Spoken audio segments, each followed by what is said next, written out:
This is The Opinions, a show that brings you a mix of voices from New York Times Opinion. You've heard the news. Here's what to make of it.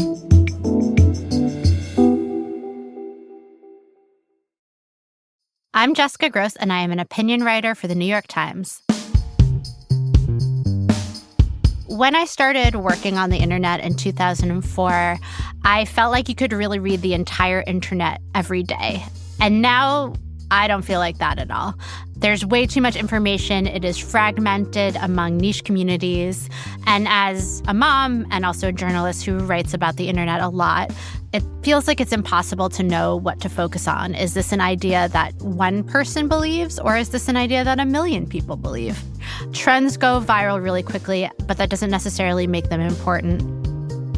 There was something about the election happening that really highlighted how much people are struggling to understand what is happening on the internet and whether or not it's important.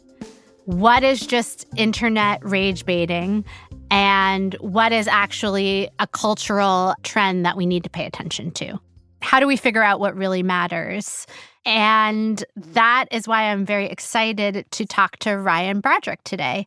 He is the host of the Panic World podcast and writes a newsletter called Garbage Day. It is about the intersection of pop culture and the internet. He has covered topics such as Peanut the Squirrel and whether there can be a Joe Rogan of the left. He's been such a helpful guide in sorting out what's a significant cultural trend from what is just slop. I love that word. Everything is slop. Dude, slop is so good. I love you calling stuff slop. It feels so good.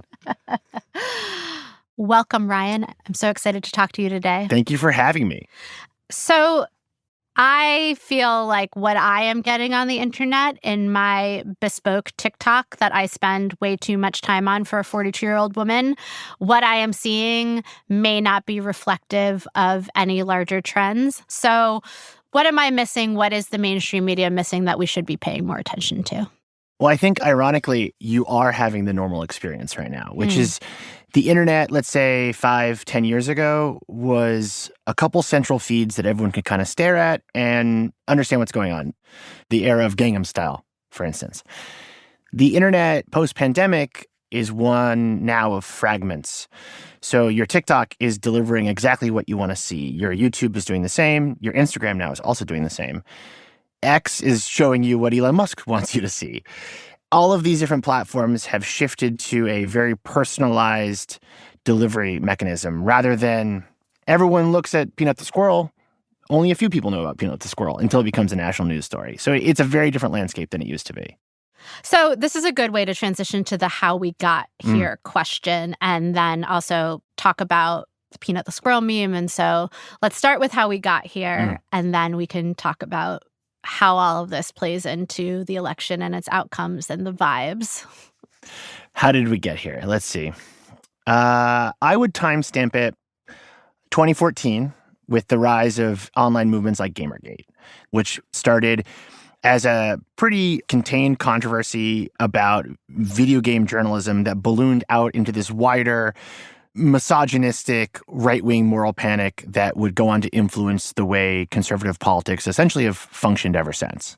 And this is the same time where people like Steve Bannon, he did interviews where he said that I hired Milo Yiannopoulos to go onto sites like Reddit and 4chan to learn what men who like video games were angry about so that we could write content for them. They were very upfront about it.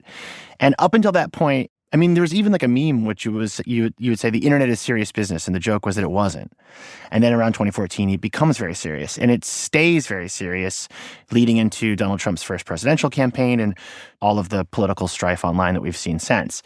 The other sort of important moment, I think, would be 2020, which I would say is the last moment where the people who weren't online became online because they were in COVID lockdown. So my family started a group chat. We didn't have one before. This is where everyone starts to use the internet at once.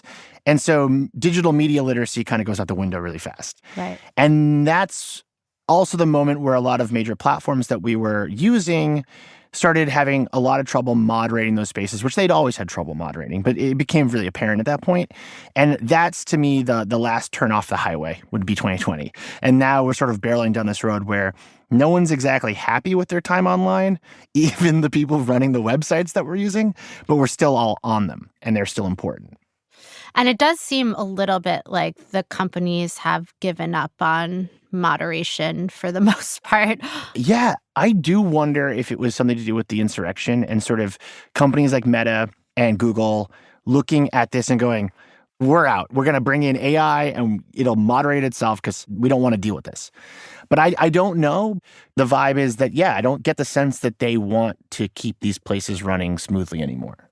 That brings us to this year, another election year, where there was just so much content.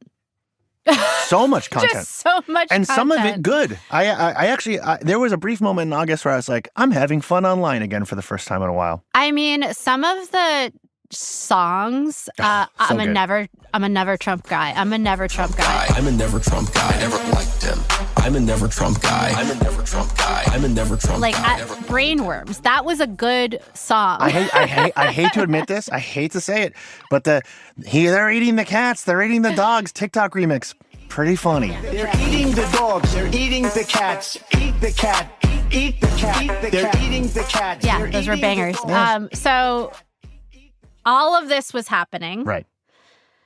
And I think a lot of people, myself included, were trying to grasp at whether it was meaningful at all. Did it reflect the voting preferences or interests of anybody? Right. Can you talk to me about what you saw and whether any of it actually meant anything? So, in retrospect. I mean, I will be upfront. I called it wrong. I was feeling good about the Harris campaign almost up until the very last moment. And I was particularly impressed with a lot of their digital strategy. And I think I was making the same mistake that they did, which was that I was over-indexing the same way they were over-indexing the importance of TikTok. And you had said earlier, TikTok is giving you this very personalized portal. And I think that is the danger of something like what the Harris campaign did with leaning so hard into TikTok as their main broadcast vehicle, because it's not a broadcast platform. It just isn't. That said, I think they were able to capture the zeitgeist quite well. The Republicans are weird line I was a huge fan of. I am also a Sega fanboy, so Tim Walz was like absolute catnip for me. So there was a game similar to it, Crazy Taxi. And oh my gosh. You drive around. I don't know if you've ever seen it. Yeah. But I'm going to come on here in a minute. Here we go. I'm going to play this thing. Go ahead and Loved the way they were sort of playing with culture. And then come election day and you discover it didn't really matter. And I've been looking through the wreckage, reading different interviews and listening to different postmortems, trying to figure out what I got wrong there and why I was so taken by it. And I have to think it's because it was hitting millennial nostalgia so perfectly that I think I was swept up in it. Yeah. And when you look at how people voted, Gen Z overwhelmingly voted for Trump. Not the women, but the men. But the men, yeah. And so then the question becomes like, why? And I've seen a lot of things about Joe Rogan and different sort of manosphere podcasts, Andrew Tate, all this stuff. I'm not convinced. I'm not convinced, but there was definitely a disconnect. And no one on the left, liberal, progressive side seemed to catch it. So part of what I love about your newsletter is the name, that it's called Garbage Day, because that's what I feel like I'm doing most days on the internet, is just picking through the garbage and collecting things that might be interesting. I know I keep bringing up Peanut the Squirrel because that was one of my favorites that you did. I laughed out loud. I was like, this is so stupid that I can't imagine sitting down and trying to understand what is going on. So tell me how you got on that story and how you explained that story. Sure. So I'm still on X because some very important rich people are still on it. It's sort of like if you took the American conservative elite and put them in the worst, jankiest message board and just let them fight with each other. And sometimes they get fixated on really weird stuff. And I noticed that they were just melting down about a squirrel that had died. And I was like, okay, let's piece together who started this, why did the squirrel become important, how did it become a conservative martyr, and then try to come up with some sort of larger explanation for why Elon Musk spent the weekend talking about a dead squirrel. Right. And so just to recap for people who miss this blip in the internet, Peanut was a squirrel that was suspected of having rabies. No, okay, I got No, this. okay. So there's a guy in upstate New York. He adopted Peanut, a squirrel, and resuscitated the squirrel, brought it back to health, and then started an Instagram account for the squirrel. I started calling him a squirrel-fluencer. Squirrel-fluencer is really Yes, good. That's yeah, super yeah. good. Yeah, so the squirrel-fluencer was making so much money off of Peanut and Peanut's content that they adopted a raccoon, and then they were able to start an animal sanctuary. A neighbor appears to have reported the squirrel-fluencer for not having the proper licenses to have Peanut. So wildlife control, I guess, raids the house and seizes the raccoon and the squirrel. And during the raid, Peanut freaks out and bites one of the officers. And because of that, they had to, quote unquote, destroy the squirrel and the raccoon.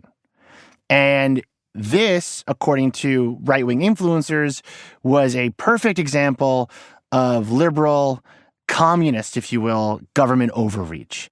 And then Peanut became sort of this great martyr for the right. Peanut died for our sins. Yes, Peanut So did. I am going to make the argument that Peanut, the squirrel, actually does have long-lasting implications and Talk matters. Talk me through it. Because it reminds me of the whole MAHA movement, right? So RFK Jr. and the idea Make that America healthy again. Make America healthy again. yeah, and yeah. the idea that there's a whole group of people who find regulations on any health-related behaviors, whether it's for animals or humans, to be onerous and a violation of their liberty. So I feel like getting upset about Peanut the squirrel is also getting upset about the fact that you can't drink raw milk from the spigot every day. I think you're dead on. Okay. And I also think that Peanut the squirrel is a perfect example of the way America's conservative movement processes things now, which I've sort of been thinking of as like, okay, they're essentially running a tabloid. So they're always looking for these little human interest stories that they can spin up into massive controversies. And Peanut the squirrel is a perfect example of that. So going forward, what does this mean for our politics? Not just in this instance with Peanut the squirrel, but about other things. Is it just the way we're going to process politics going forward and we need to adapt to it? The two big question marks I have are Trump entering the White House, which created so much chaos and calamity last time that I've sort of just thrown out any plans I have for next year. Fair. Because it was a sprint for 4 years. The other question mark here is the ascendancy of Blue Sky and this larger fascination with sort of open source social media platforms. There is clearly an interest in alternative online spaces away from Elon Musk, away from Meta, away from sort of corporate overreach. And we don't know how those two things are going to interact. If the country's liberal and progressive and leftist activists are all on a platform that is not on the one owned by Elon Musk, who's now hanging out at Mar-a-Lago every week, how will those forces interact online?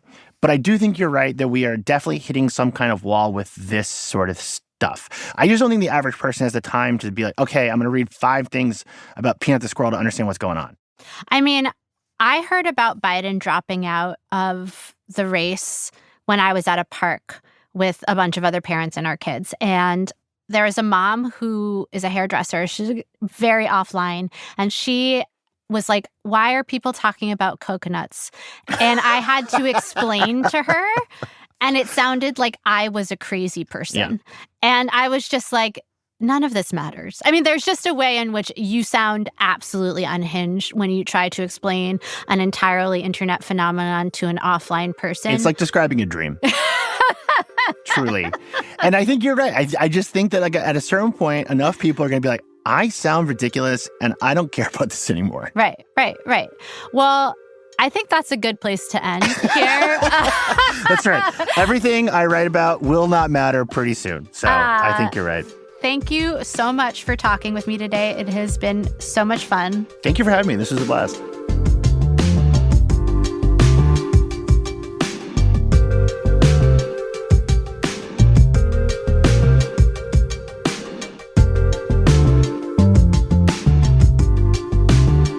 like this show, follow it on Spotify, Apple, or wherever you get your podcasts.